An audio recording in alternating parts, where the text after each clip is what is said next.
Krista here with Outgrowing, and on today's episode, we are going to be talking about our subscriptions that we offer and how we do them and why we do them. So this Tuesday is going to be our very first veggie subscription, and then the following week will be our very first flower subscription. And so basically, what our subscriptions are is they're like a CSA, community supported agriculture. And basically, what that is just pre selling your produce or your flowers or fruit, whatever you have, basically like pre-selling it kind of to almost like a membership. And there's many different ways to run a CSA. I kind of follow a few different farms and stuff like that, and some local ones and whatever else, and how people do it kind of just, or farms and stuff do it however it works best for their organization. And so there is really no right or wrong way to do a CSA, but the baseline of it all is basically pre-selling your produce before, I guess you're pre-selling it before you pick it, kind of thing. And that is why I truly believe in this method, especially for myself, because I'm only at the farm part-time, and so my time is very valuable and I don't want to waste anything. So because we do have a very small operation so far, we grow on a quarter of an acre, maybe a bit bigger. We have a little bit of an extra garden, so give or take a bit. So we don't want to waste, and we want to make sure that we're using our time wisely. Time is precious. So anyway, we choose to do the CSA for both our veggies and our flowers. There are times when we do the odd pop-up if we have a lot of produce. Hey buddy, come on over here. If we have a lot of produce or a lot of flowers, I'll do a pop-up down at the salon and just kind of throw it up on Facebook being like, hey, we have 10 bouquets of flowers, or we have extra veg. I've done that in the past, and that's okay. But instead, this year what I've done is I've created a waiting list for both flowers and for both flowers and for the veggie subscription. Basically, that means if we're gonna have extra veg, instead of selling, we're selling cucumbers or carrots individually, or I'll be selling an entire, subscription for that time. So either a bouquet or, the veggie, the pack of veg or whatever. So that's how we're doing it this year. Last year I tried doing just kind of some of the individual veg on when we had extra. And while I'm doing hair and working at the hair salon and having, selling extra stuff on the side, that is a bit crazy. So, coming in and having somebody buy a pack of carrots isn't really a good use of my time, I don't find, at this point. So anyway, we've kind of dialed that in where we have a waiting list for both the veggies and the flowers. And that way, when we have extra, that's how we're going to sell that. Anyway, so how ours works is basically we do it on a bi-weekly schedule for both. So this Tuesday will be our first veggie, then it'll be flowers the following week, then veg, then flower, then veg. And I'm pretty much doing it guaranteed till the end of September.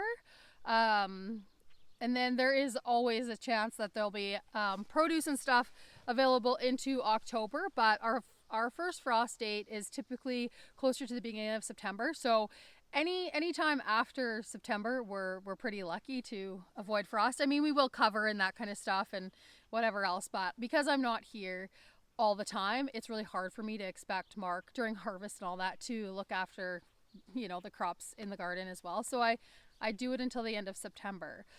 So our veggies are $45 a week, and that will be whatever is available and mature and ready in the gardens at that time. So, I can't say to people, well, this week we're having this, that, and the other thing, which I mean, I do have a pretty good idea, but you don't really know until you get to the farm or till the week of. So veggies, that's how that works. $45. There is a drop off in Regina, and there is a drop off, and then people pick up at my hair salon in Regina Beach. And so that's how that works. The flowers, they're $20. $20 for a bouquet of flowers, and those are picked up at the salon at the beach Tuesdays as well. So basically everybody comes to pick up, other than some veg that's in Regina, and that is kind of I'm kind of at the borderline right now of trying to have, like, right now I will deliver to the specific people's places because they are all very close. They live all very close together. If I get any more, somebody has offered their place for being a pickup, so that'll work out good if I get any more for veg in Regina. But my max for the vegetable is 10, and this year I've doubled up the flowers and I'm doing 20. So that's pretty exciting to double up on that. The veggies, I just know that all I can handle is the 10. There's 10 and then 2 extra, my mom and my brother. They get them. That was their Christmas present. So there's 12 altogether. I know that that's all that I can handle, and that's all I want to handle, because that takes me the entire day to pick veg, to wash it, to pack it, and to, and process it and everything. That 10 people takes me the whole day. So I know that. Flowers, 20 people. That you want to pick the flowers when it's not the hardest part of the day. So I'm actually going to try to pick the flowers early in the day and do the bouquets up, when it is the hottest part of the day, when, you don't want to be outside anyways. And so I'm going to try to do that this year. Last year I picked the flowers later in the day, and then sometimes I was up super late making bouquets. So I'm going to try to switch it up this year because I have double the amount of bouquets. But yeah, so, and I can't remember if I did the bouquets on the opposite days as the veg last year or not. Anyway, I'd have to look back. My memory it's slipping me here. Yeah, I just can't quite remember that. But anyway, so that's how we work it. And so that's basically what we're getting ready for. So this week is the veg week, and I was kind of really banking on the beans being ready because, otherwise it'd be pretty lean in the veggies. And I mean, I do explain that to people, like at the beginning of the season, it can be a bit like, it can seem like you're not quite getting your $45 worth. However, as the season progresses and everything is just really abundant in the garden, then you get even more than your $45 worth. So I was really banking on beans being ready, and they are. So this week we're going to have, we're going to do rhubarb, zucchini, I think peas. We'll see. They're kind of almost there. I'm not too sure. Beans, garlic scapes, the last of them. I just picked the last of them, the last couple, like this weekend and the last weekend, and they last really good. So I've saved them for our subscribers because I want them all to be able to try them. And what else do we have? We have lots of herbs that are ready, so those will go in with it. Possibly some beets, perhaps some radishes. I'm not too sure, so I just have to get in there and root around, which I'll be investigating today. And so, yeah, so what I'll do is pick everything the Monday before the Tuesday of pickup. So tomorrow will be madness, and I'll be picking everything and washing and packing, and then Tuesday is the day that everybody gets their veg, which is super exciting. So so that's gonna pretty much keep me busy here for the next little bit. I've been kind of tossing around the idea of foregoing the veg because I find it is pretty labor intensive, and I don't know. I want to continue to grow veg for us, but I have found this like insane love for the flowers. And so it's super enjoyable to me to be able to pick the flowers and create the bouquets. Like I love art and I'm a very creative person, and so that really really fulfills a huge creative side in me doing that. But then like once I start growing the veggies, I'm just like, oh my god, like how could I not share this with people, you know? Like there's lots of people that don't have the ability to grow a garden or you know, the space or anything like that, and you know, or even the know-how. Like some people just they're not interested in it, and so being able to, you know, supply people with like fresh growing veggies, you know, that sits with me. Like I really love that, and that's kind of what keeps pulling me to the veggies. Just being able to share that with people, and obviously like I would be growing veggies anyways because that's like what I love and what we love. And so, you know, I love all the fresh stuff. I love canning. I love producing. And so, yeah, that basically being able to share that with people, it allows me to be able to, you know, financially afford to continue to grow a big garden. And so, and then share it with people. Like I just love that. And I think, you know, it's really important that people know where they're getting their food from. I think that's such an important thing. You know, and that it's like nutritionally rich and that they're getting good produce. And I mean, even the shelf life, like picking it the Monday before they pick it up, you know, people's veggies should be able to last them the whole 2 weeks until they're getting another subscription. So I mean, the quality of it is just, you know, you can't beat it. And if people are going to be spending really good money on, you know, fresh food, it should last. And being able to buy it right from your producer, from your farmer, um, it will last. So I think that's really, really important. And that's, you know, that's, oh, geez, come here. Charlie's hitting the little stand there, so the camera might be wobbling a bit. But anyway, so that's, you know, that's kind of why I'm going to continue to do the veg. But I won't ever probably go past the 10-12 people, unless, you know, I end up at the farm someday full time, and then I can really, you know, really hunker down in the summertime and really work my tail off and set myself up to be able to handle more veg. But at this point I just know that that's the maximum amount that I can handle, and so we're gonna stick with the 12 people, 10 being, you know, my customers, and 2 being my mom and my brother. So that's that. As far as the flowers go, there's 20 people signed up, so that's gonna be a really good time. I'm really looking forward to it. The flowers are really starting to look absolutely amazing, and they're really starting to go off. So that is super super cool, and I just love them.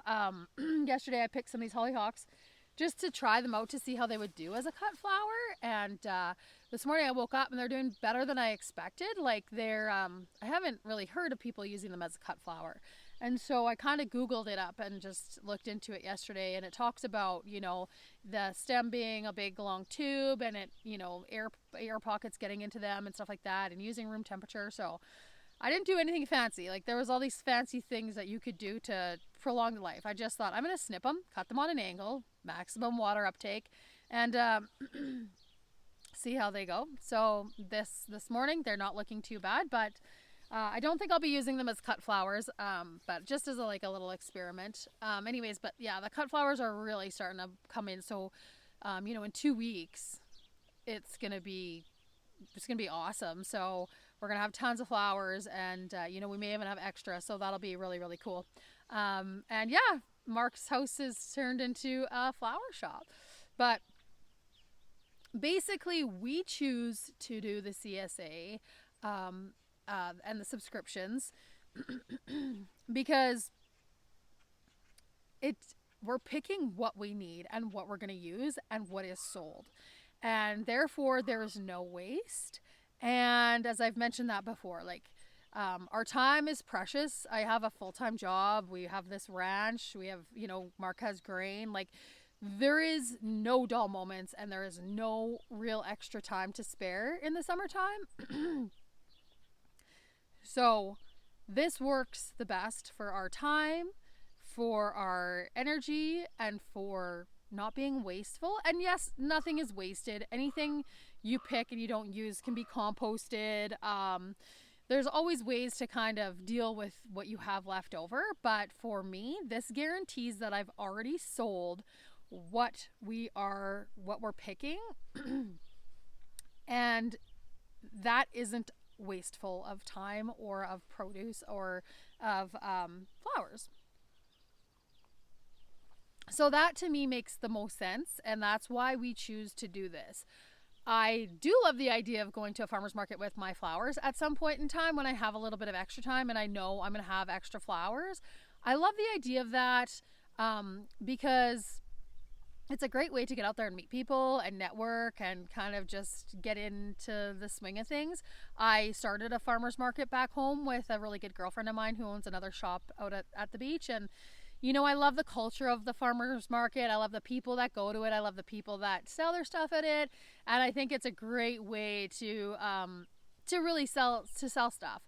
But for me, because it's not my full-time gig, it just doesn't make sense to line up a bunch of farmer's markets and hope that I sell stuff.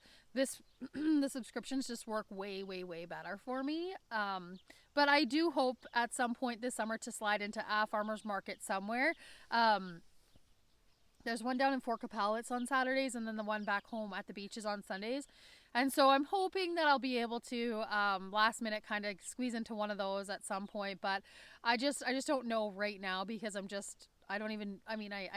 sure we're gonna have enough of everything. But I need to make sure I have enough flowers for all my people that have subscribed to them. So anyway, so that's kind of the scoop with that. And I just wanted to give you guys kind of the down low about like how we operate our CSA and our subscription.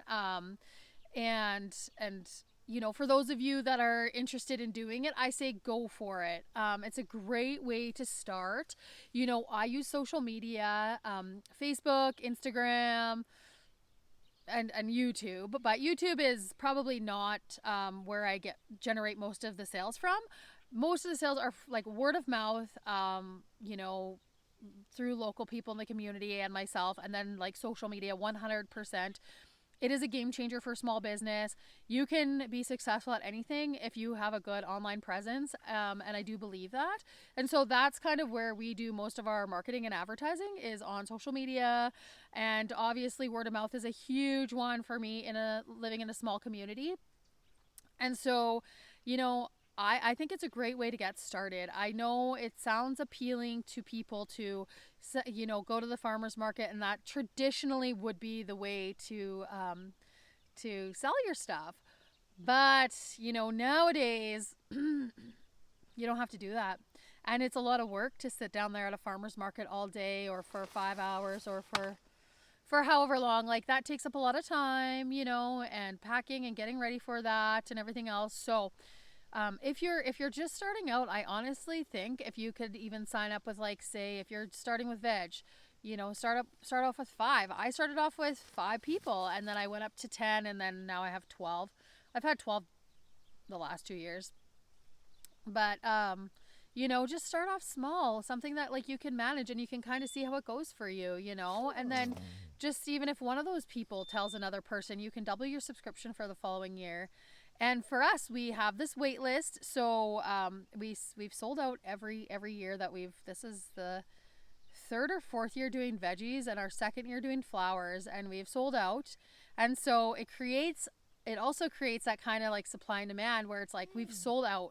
We sell out before we even have to put it on social media, because at the end of last year, I, you know, asked people, if you're interested in this next year, like comment on this post, I will put you on the wait list. So before I even put it out to social media, I messaged all those people, like created a group message in Facebook, and I messaged all those people that were interested. Hey, you guys, we're firing up for 2023.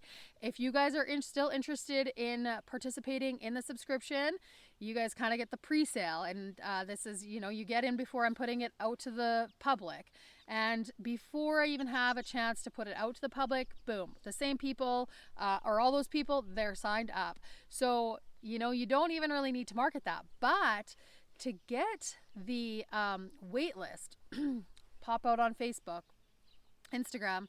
Hey guys, sorry, we're sold out for 2023. However, if you would like to get on the wait list, and of course that's creating that demand, and that's, like, it's showing people, like, people want it. And if you want to get in on it, you better get in on that wait list kind of thing, right? And so, and then that works out really, really good too, because you have this wait list. So if you have extra flowers or extra produce ready, then you shoot out your message. Hey guys, I have 3 extra veggie bins. Did you guys want them? Kind of thing. Or, hey guys, we're going to have 5 extra bouquets. Did you want them? And you know what? Like, things sell. Like, you don't even, like, no question. They're sold. You have your wait list. So, and your wait list can be, as many people long as you want it to be. So that is how I have chosen to do this, and it's been working out really great for me so far. Like I said, it doesn't work out like that for everyone, and everybody's community is different. Everybody's situation is different. So it's very important that you find what works for you. And you know what? Like, we've tried different things, like last year, as I said, we tried just selling extra produce, thinking like, because people were like, oh, do you have this? Do you have that? And so, you know what? That wasn't really worth my time to do that, but I did it and I tried it. And so now I know it's like better to just have your wait list of, subscribers and then go with that. So, you know what? All it takes is a quick little message. Hey guys, we have extra. Boom, they're full. Like, so that is, I definitely recommend that. And I definitely recommend giving it a shot. For anybody that is interested, definitely try it out. And if you have any questions or comments, obviously feel free to drop them in the comment section, and I'd love to give you as much input as I can. I mean, I'm not perfect at this, and every year we learn and grow and evolve. So any advice as well is handy. And we're gonna get to picking the veggies tomorrow, and so I'll take you along for that part of it all, and packaging and all that whole process. And we're getting fired up for our very first week of our veggie subscription, so stick along for the whole process. All right, so very first things first, I always like to sanitize our coolers. So this is like what we transport in. I always toss a couple ice packs in the bottom, and then, oopsie daisy, and then we transport 2 in each one. I have a couple coolers inside the house already that are ready to roll, and so I just spray them out with bleach and water, just good old fashioned bleach, to make sure everything's sanitized and sterile and all that stuff.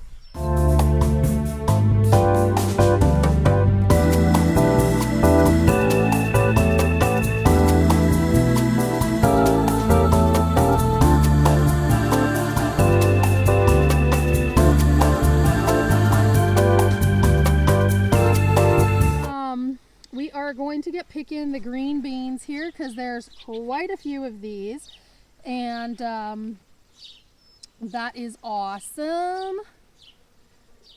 Yeah, I saw tons of these, but we're just gonna get picking on those. And so what I use are these crates.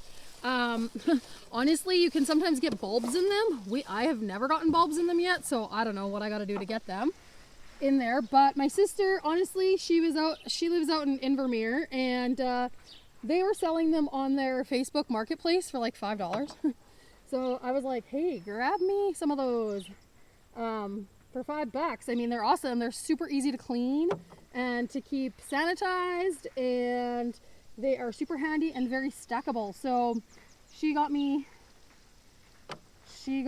a bunch of them last year, and so they're amazing.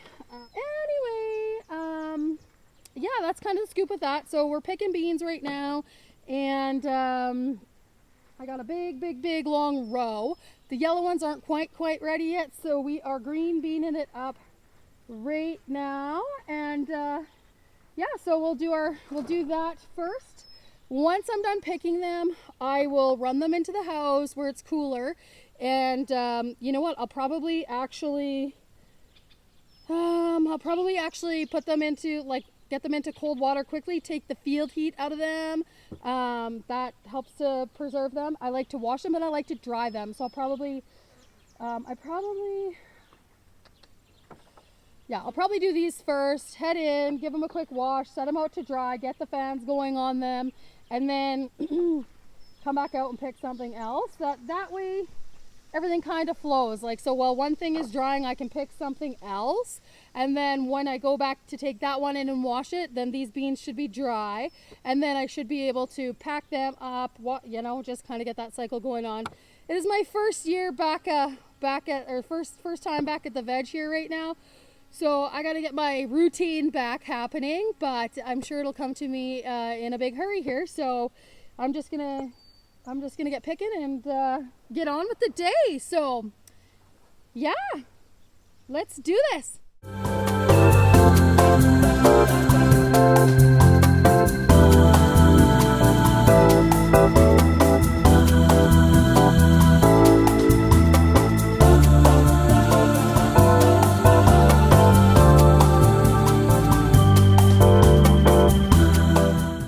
Okay, you guys, so I picked a few things and our beans are all dried up. I lay everything out, get the fan going on it. We are hopefully going to get a wash station set up. We've bought a stainless steel kind of counter out beside the barn, or in the barn and stuff. There's running water and there's power. So hopefully eventually we'll get to that. But right now we haven't had the chance to do that yet. We also have a walk-in cooler that we haven't had a chance to set up yet, but for now we just do it in the kitchen. So basically how we go about all this is I pick everything, I bring it in, I wash it, I sanitize, all the surfaces, everything in the kitchen before I even start this process. That's a big thing for me because dirt and water can create bacteria and all kinds of stuff pretty easily. So I always really encourage my subscribers to, like, make sure you're washing this before you eat it. You can never be too safe. But yeah, so I sanitize everything and then I wash the veggies in cold water, get them in there, soak them, give them a quick rinse off. I guess I don't really wash them with anything per se, but I give them a quick rinse off with the water, and then I lay them out to dry, and then once they're dry, then we will package them up. So these are dry here. I'm just gonna weigh them out. So I put my little colander on there and zero it out, and I'll see exactly how much I have of everything, and then divide it by my 12 subscribers. My mom and my brother might be missing out this week on a few things just because we are a little shy on some stuff, but if I waited 2 more weeks, then things would be going bad and we just have like the most insane amount of stuff. So what I'm going to do is just weigh this out, and then I'm going to divide it by 10, and then go from there. So we're going to do that, get everything there, and then I know exactly how much I can put in each one of my packages as far as weight goes. So yeah, my beans are all dried up, which is awesome. And then what I will do is I will package them all up, and then I will toss them into a cooler.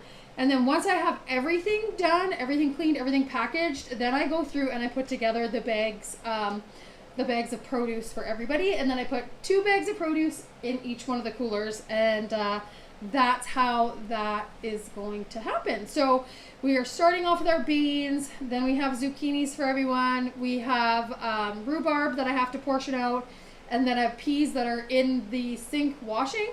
Also, I wanted to mention too is that after I wash one thing, I take everything out, wash the sinks all over again, sanitize them, bleach and water, get them all sterile again, rinse everything down, and restart because we don't want to contaminate what's coming in again. So that is something I'm taking a pre-horticulture certificate program, and in the class, the post-harvest food handling class, they don't stress that enough. I do want to talk to, like, I think there might be something I can find that's specific for washing fruits and veggies. But right now I'm just using just water for what I've washed to date. Sometimes I will add a bit of vinegar into it depending on what I'm washing. But otherwise just straight up water, ice cold water, give everything a rinse. And so I tell everybody, wash your stuff. But there might be something food grade wide that I can look into, which I was meaning to do, but I haven't had a chance to do that yet. So anyhow, that's pretty much it for that. So I'm going to package these up here and get moving on to the next thing and let all the peas dry out, let all the rhubarbs dry out, and then I will head outside and continue picking. I still need to get onions, I need to get herbs, and get a few things yet. So I'll be doing that.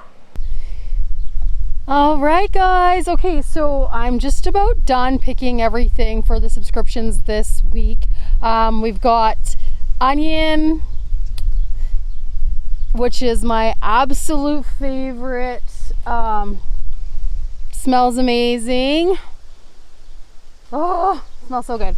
Onion, and we have some beets. Now there isn't a ton of beets ready, but the avalanche beets are, and a handful of the Detroit Reds, so I'll throw a couple of those in with the white avalanche. I've never grown the white avalanche before, and let me tell you guys, they are delicious. I literally just picked them out of the ground and was eating them, like just dusted the dirt off on my leg and was eating it just like that. So freaking yummy. I'm excited for everybody to try them. I have never eaten them, I have never grown them. So I'm hoping that some people have some outstanding recipes and some really amazing things that they do with them. I would probably, like, just boil them a little bit and eat them just like that. I mean, they're delicious raw. So like you could probably chop them up and put them on a salad raw. All kinds of interesting things. You just got to get creative sometimes with food and just wing it, because yeah, that's just sometimes what you got to do. So I'm heading in. Wash these off. I gave it a quick rinse out here with the hose. I'm gonna head into this house and get these cleaned up, and then I want to come and pick some fresh herbs to throw in there. We've got lots of basil ready. I think we've got lots of mint, and so I'm gonna pick some of that fresh stuff, because who doesn't love fresh basil? So I'm gonna give everybody a nice handful of that as well, and then that'll be it. So I did dig up some of the radishes. I knew that they were gonna be shit this year because they are planted in a spot that is brutal. I didn't even know how brutal it was, but it's brutal, and it was so hot in the spring. So yeah, the radishes, brutal. Once I'm done this tonight, I am gonna go jam a few more in the ground in this one spot that I think will be better for them. It's a good time to plant them. They'll come up in the fall, and then we'll have some for our later subscriptions. But yeah, the radishes, a big thumbs down to them this year, which is really depressing, because last year the Easter egg kind grew so beautifully for me that I was so pumped to have them again, and I myself crapped the bed on where I put them, because where they are, nothing should be planted there. I am very aware of now, so I will be amending that this fall for sure. So anyway, Charlie boy, of course, he's right behind me. Anyways, I'm heading in. Okay, so I just had to check the camera here quickly, because I did a bit of a recording and it chopped off the top of my head.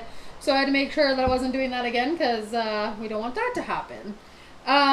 Anyways, so in our veggies this week, I'm going to show you guys quickly what we have for our veg. And yeah, you guys can kind of see. So I always let everybody know, like at the beginning of the season, the subscriptions can seem a bit on the leaner side, just because we're getting rolling with all the veg. But as the season goes on, there is always an abundance. And so I charge $45 straight across the board, because it's just simpler that way. That is honestly why I do it. It's kind of a price that, I mean, honestly, if I got this bag of veg, I would say for $45, this is a great deal. It's locally grown. We don't use any pesticides, herbicides, nothing like that. I can't say it's organic, because Mark is a farmer and he grows crops and he uses chemical on them, and there's chemical in the yard. We do not use chemical on our crops though. So, I mean, that in itself is amazing. And so I think what you're buying, you know your producer, I think $45 is a freaking steal for what you get. And then as the season goes on, it just gets even more and more and more. So yeah, so this is, I'm just going to show you guys quickly what we've got. So we have fresh herbs. We got fresh basil, purple and the regular sweet basil. We have a little bit of peppermint, which I've been enjoying in soda water and just squeeze of like lime or lemon. Anyways, I haven't been drinking alcohol, so I've been coming up with a few creative ways to enjoy something that that's refreshing. It makes you feel like you have a cocktail. I'm more of a beer drinker anyways, or wine drinker, but I'm not drinking. So I've been trying to come up with cool little ideas. I drink those bubblies too. Smash a little bit of that in there. Yum. Or tea. I'm a crazy tea drinker, so I literally just pick that and pop her in. And basil. I mean, who doesn't love basil? Fresh basil. Oh, amazing. We have some white avalanche beets and some red beets there. I've never grown or had white avalanche beets before, so I'm excited to hear what everybody comes up with. I should just go pick a few and make them for supper tonight. Anyway, we have a small bag of peas. I had to pick them because they were, if I don't pick them, they'd be ruined in 2 weeks when we redo when we have our next subscription. So I just had to pick them. It's not a huge bag, but it's a little teaser for everybody. We have our onion. I put it in a baggie because it can, the smell of the onion can definitely absorb into the other produce. So we don't want that because guess what? We have rhubarb. And we don't want our rhubarb tasting like an onion. So I bag it up. Sometimes I cut the tops off, sometimes I don't. If they're cured in the sun, like these ones are really fresh, I just pick them. But if they cure in the sun and I just leave the ends on, then they don't really emit that smell, and then it's not really, it doesn't really get into the other produce. But for today, I put it in a baggie. And then we have a bag of beans. We have 180 grams of beans each. So it's not a ton, but they need to be picked. In the next couple weeks, it'll just be like insane. So, and then last but not least, but everybody got a zucchini, this Romanesco one. I'm really digging these. The skin on the outside is nice and soft. And so we grilled them. And then I took one home and I grilled it as well. And I put just like olive oil on it and some Italian seasoning and a little bit of fresh garlic on it. And let me tell you, just grill it, sear it on both sides. Yum. Oh, and a little salt and pepper because why not? Anyways, yum. So that's super awesome. And so that's what everybody's getting this week. Yeah, so that's a pretty good deal. It's been tons of fun starting to grow all this and get it all ready for everybody. So I'm looking forward to hearing what people come up with their goodies. I give everything a quick little wash. I don't wash the herbs. They're pretty sensitive, so I don't wash them. People can wash them before they use them. But yeah, they're fairly sensitive to, bruising. So I don't want to be tampering too much with them. Anyway, and then yeah, I'm using reusable bags. I'm going to ask everybody to bring me a reusable bag so we can just get the reusable bag thing going on and try to avoid any extra plastic that we don't need to. It does seem kind of funny. It's like, oh, I'd love to use a reusable bag, but then I'm going to use little plastic bags to package everything up in. But, we do our best. And, yeah, so I'm going to see if everyone will bring me a reusable bag when they come pick up their veg. And then that way I'll use that next week, and then they can bring these ones back. If they don't, I have tons of reusable bags, so I'll keep doing that. But anyway, so the last thing I'm going to do here is I'm just waiting on this to dry up a bit more. Still a little damp. So I'm just going to wait till that's totally dry, and then I'm going to package them up. And so I put everybody's bags in coolers that have ice packs in them. And that's basically how I keep them overnight. It does sometimes get cool enough out here that I can toss all the coolers in the car at nighttime, and in fact it's even better for them to be out there than in the house. So we'll see how it goes later on, if the temperature drops enough. And then yeah, that's pretty much the scoop of it all. Anyways, you guys, thank you for watching. It's been a ton of fun. If you have any questions about what we do, how we do our CSA, I'll probably try to do a video a little bit more in depth of how everything rolls at some point in time. I just felt like today I wanted to get you guys kind of familiar with what we're up to, but then I can kind of go in detail about the business side of it all a little bit more and how we do things and why we do them a little. Anyways, but thank you guys for watching. I hope you have enjoyed the video, and feel free, or please, like, comment, subscribe, and share. And we'll see you next time.